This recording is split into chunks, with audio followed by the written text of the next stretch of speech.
president's close friends, Tucker Carlson, Steve Bannon, just to name two, were deeply opposed. Drop Israel, don't do it, you're betraying MAGA. How did you see the president's decision? Because I know you strongly supported it, but why? Why was the president right and Tucker and Steve on this wrong?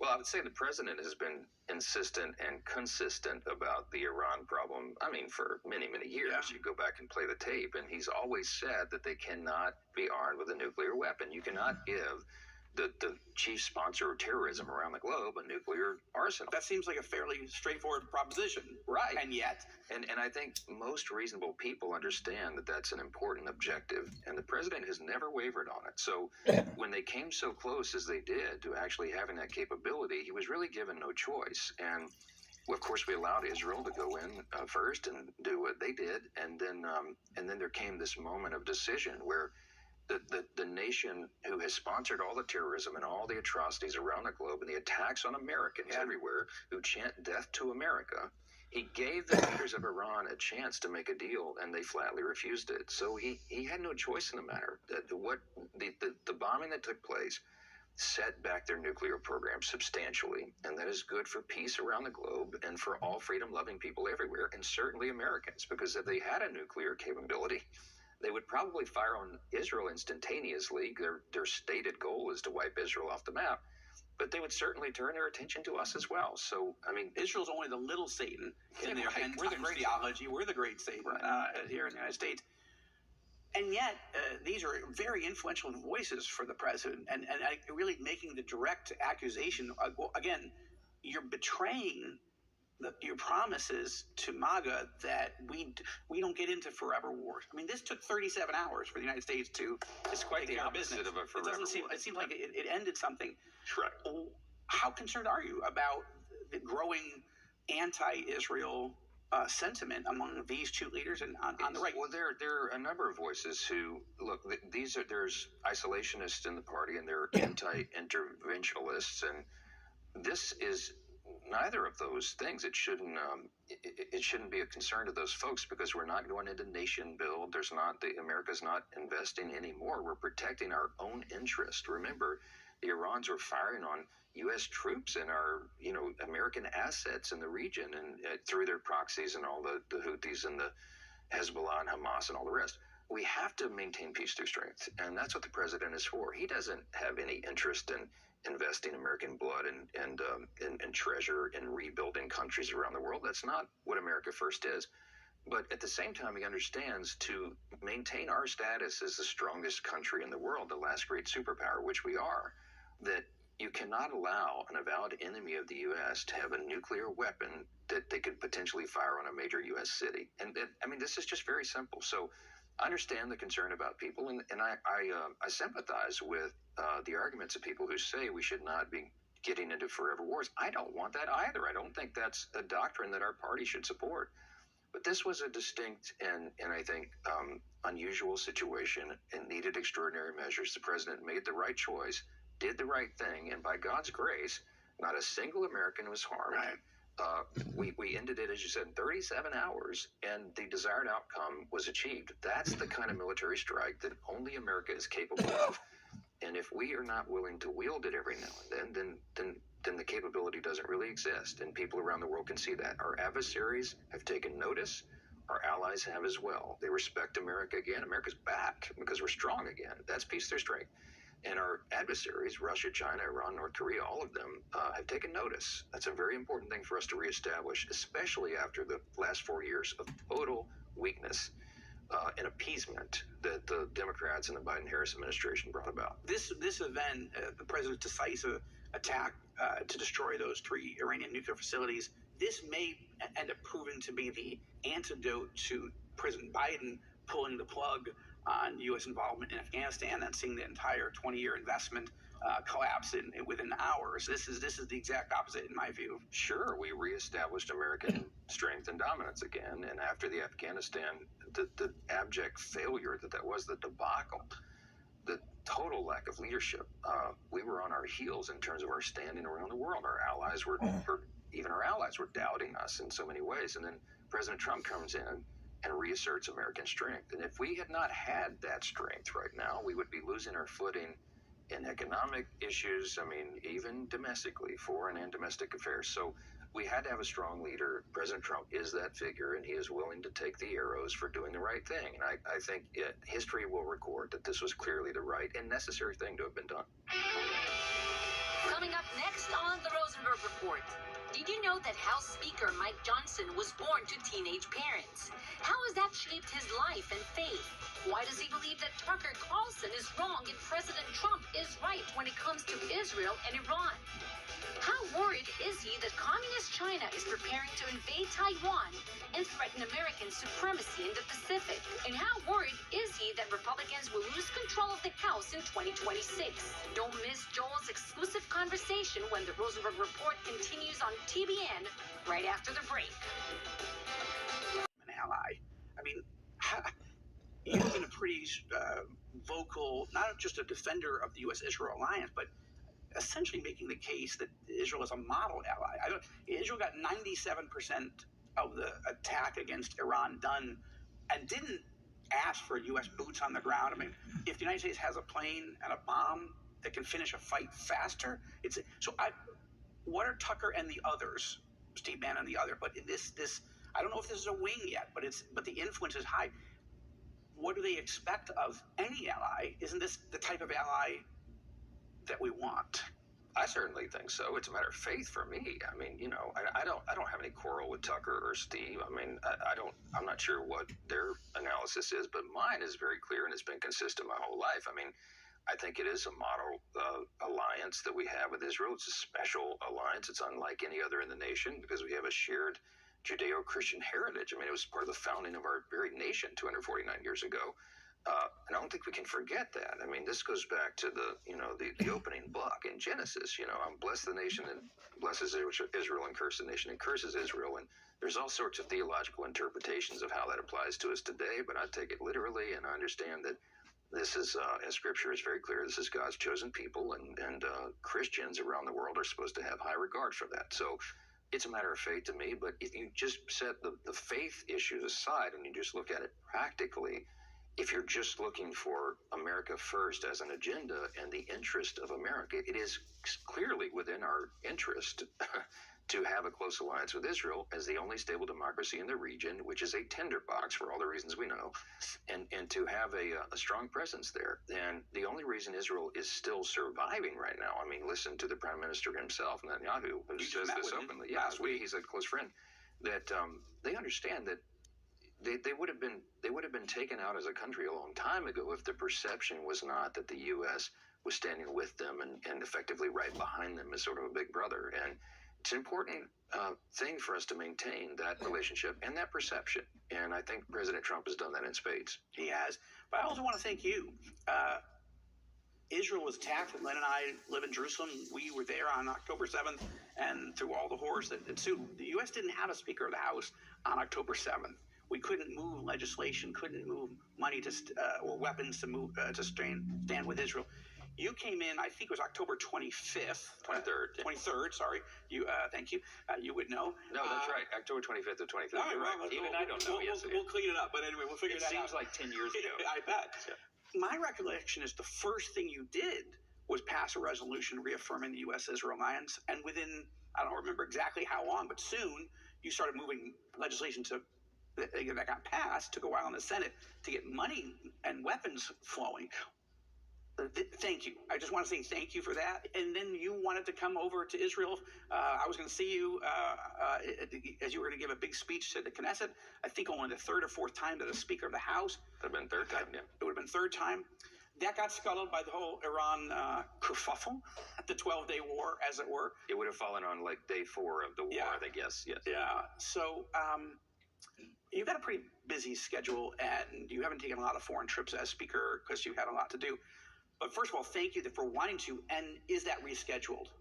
Yes, we've been working on that aggressively. I can't wait to get to return, and it hopefully will happen very soon. A lot of logistics involved in that, but we have lots to do over there, and they've invited me. It's my great honor to be invited to speak to the Knesset, and I look forward to that opportunity. And I think it's important. These relationships are very important. Israel's leaders come over here routinely, and it's important for us to return the favor. And I love our ambassador, Mike Huckabee. He's just doing a great job, and he and I have been in very close communication about all this and trying to work out logistics. So I hope it happens soon. I don't have a lot of breaks in the schedule here. Yeah. But as soon as we get one, my intention is to get over there. Well, we will cover it. We look forward to that. Hey, I want to shift to, you've been mentioning allies all throughout this and the importance of the U.S. alliances and the message this has sent.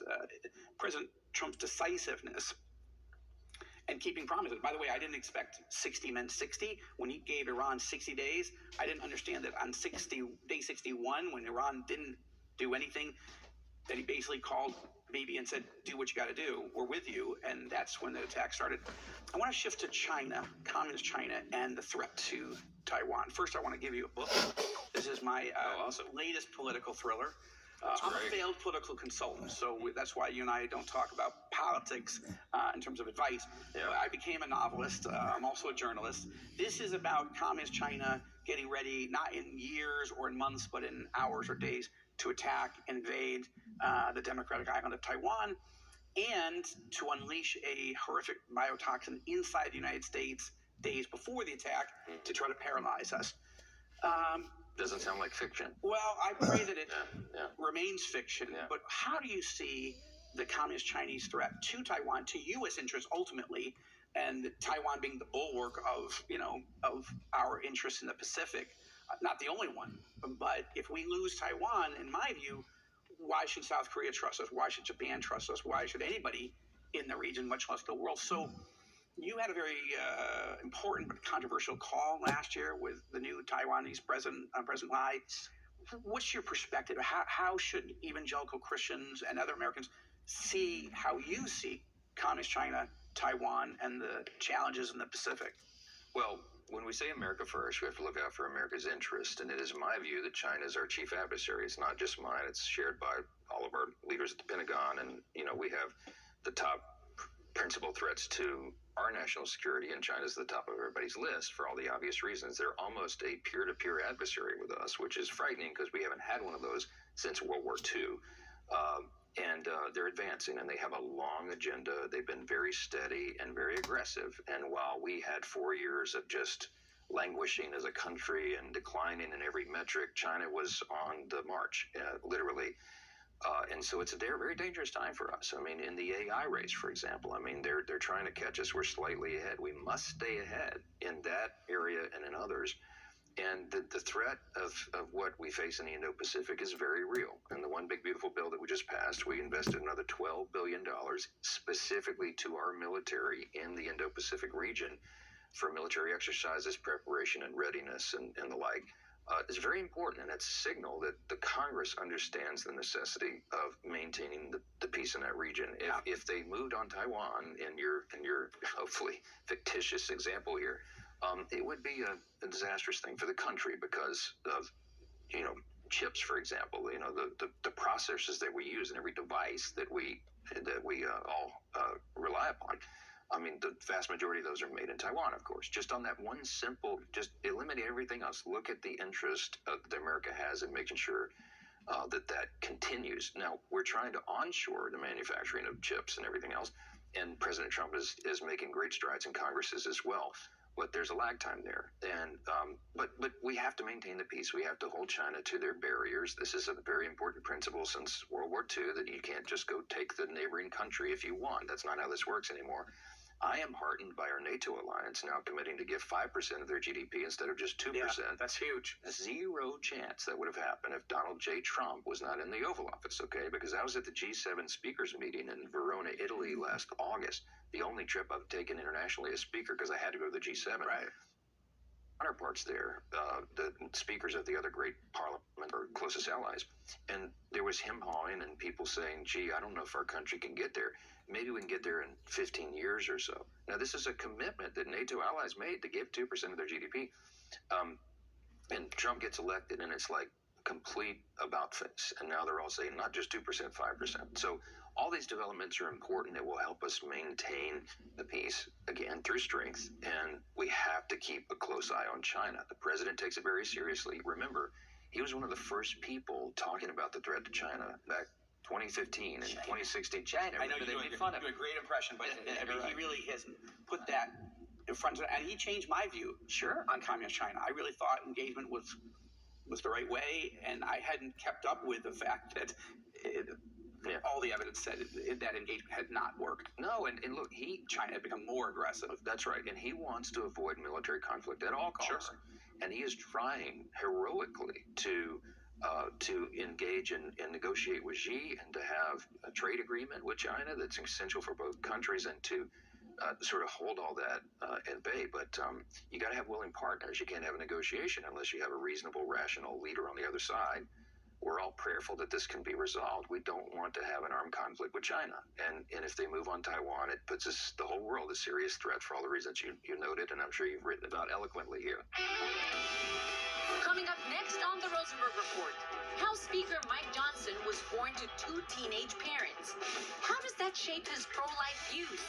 How did he come to faith in Jesus Christ? And does he believe that he and his party have a prayer to hold onto the House next year? Don't miss the conclusion of Joel's exclusive conversation direct from the U.S. Capitol in Washington when the Rosenberg Report continues on TBN right after the break.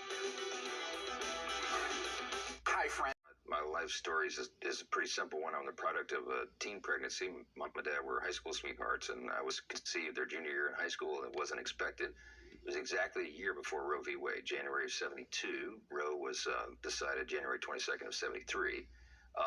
But abortion was still available, and lots of people try to convince them you can just take care of that problem. But gratefully, thankfully for me, my parents were raised in Catholic families, and they knew something about the sanctity of human life, and they decided, well, gee, I guess we'll start a family. So they dropped out of school and went to work and had me. And my father became a firefighter, and we had 3 younger siblings, and we had a great Christian family. It wasn't easy because they were trying to make ends meet. My dad had to do 4 jobs at a time. And when I was 12 years old in 1984, my dad was an assistant chief on our local fire department. He was blown up in an explosion on the job. He got it burned 80% of his body, 3rd-degree burns. We were a Christian household. I mean, I was raised in church from the time I was little. I got baptized in a horse trough behind our country church at age 7. Okay, That I didn't know. Yeah. It was great. We didn't have a lot of material things, but we had a lot of love in the family, and I had a great childhood.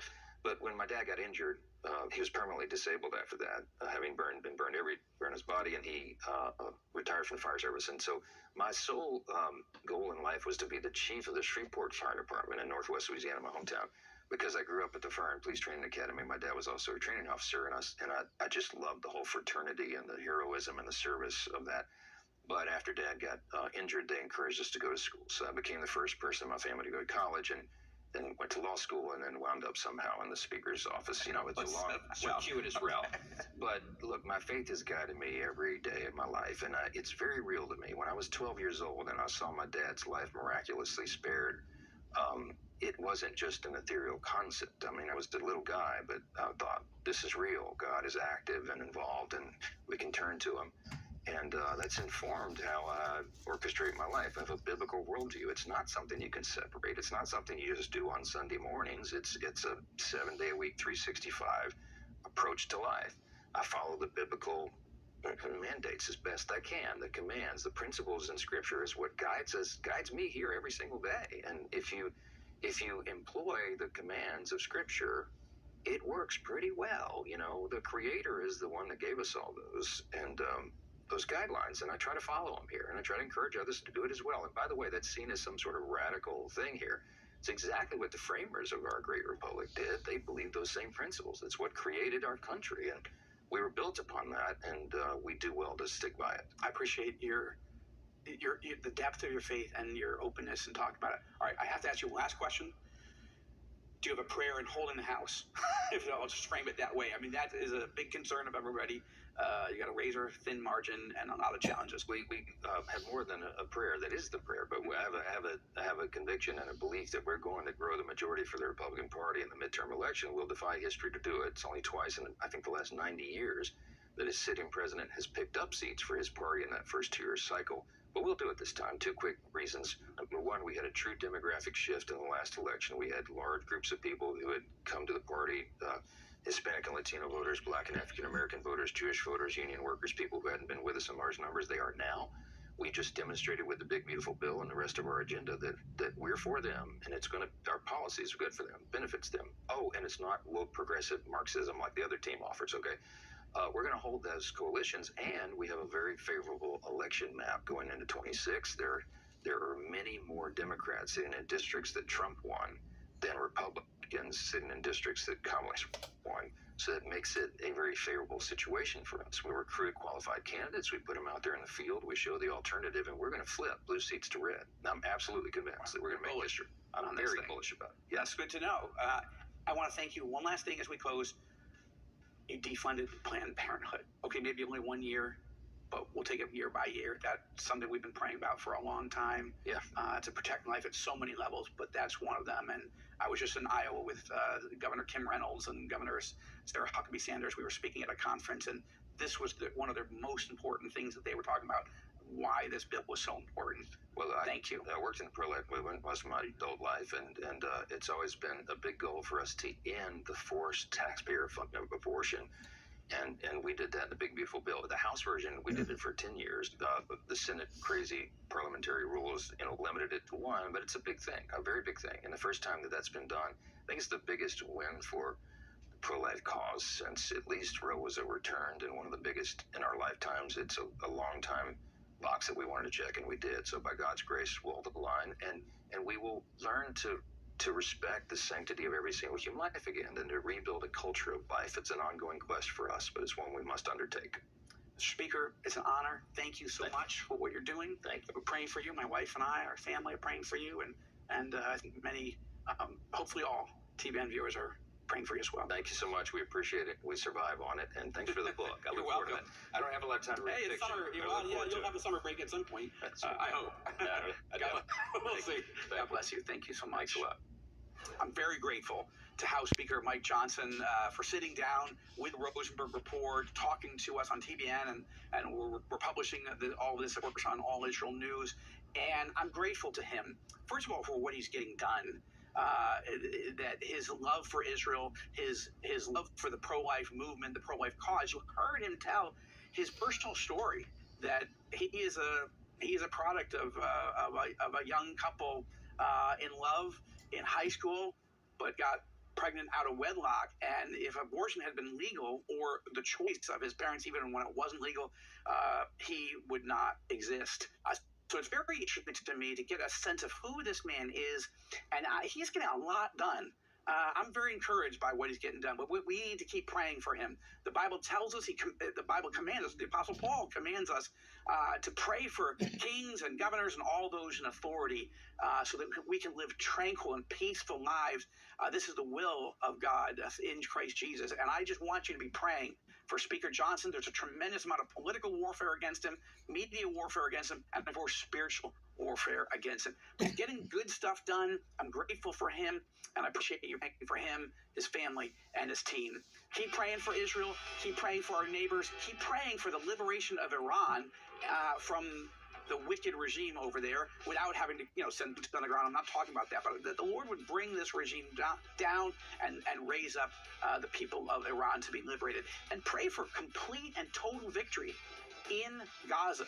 It's still a brutal fight there. We still got to get all our hostages out there, and we still need to keep praying. Thank you so much for watching. Thank you for being with us this week on the Rosenberg Report. And may you have a great and peaceful week with your family and your friends as you walk in the power of the Holy Spirit. Spend time with the Lord in His Word. Care for the poor and needy. Pray for the peace of Jerusalem. Have a great week. And Lord willing, I'll see you next week right here on the Rosenberg Report.